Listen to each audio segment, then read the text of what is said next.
The most important project in the early phase of China-Africa engagement was TAZARA.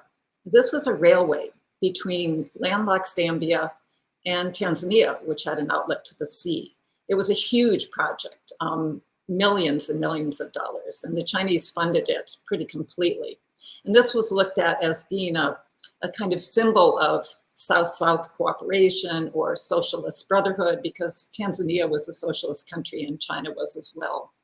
And so together with Tanzanian workers, the Chinese workers built this enormous railway. And it was done to allow Zambia to export its copper to Europe, the United States, and other places without having to go through South Africa, which at that point was controlled by the apartheid regime. And so Zambia wanted to be independent of that government and not have to ship its copper through South Africa and be at their mercy. So the Chinese built that to allow Zambia to have that access. Now this project was, it was a huge sacrifice for the Chinese. All the people that were sent there, many died. It was extremely arduous construction. And it was also a project that I think was never profitable.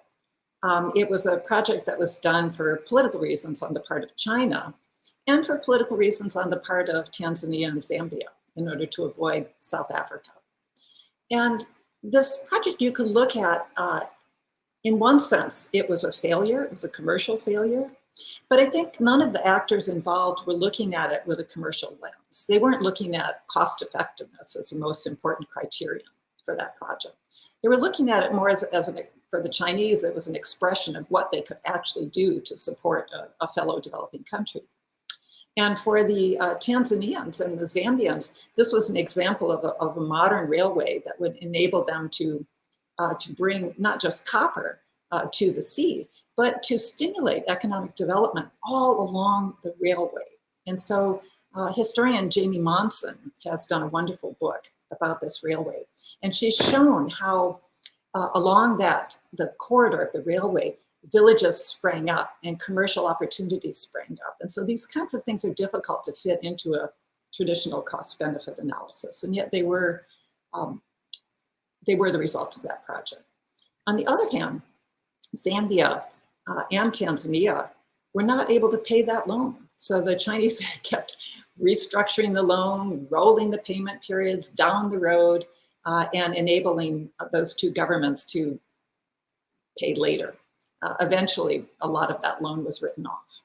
This project is still iconic in China-Africa relations. It's still referred to all the time by the Chinese because it was this huge effort on that part. I'm not sure what percentage of Chinese foreign aid went into funding that project, but it was a large proportion and it was very big, symbolic.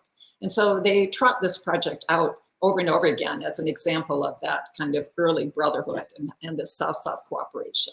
I think for Tanzania and Zambia, the project is not nearly as important, but Zambia has remained a very important political partner for the Chinese, and that remains true today.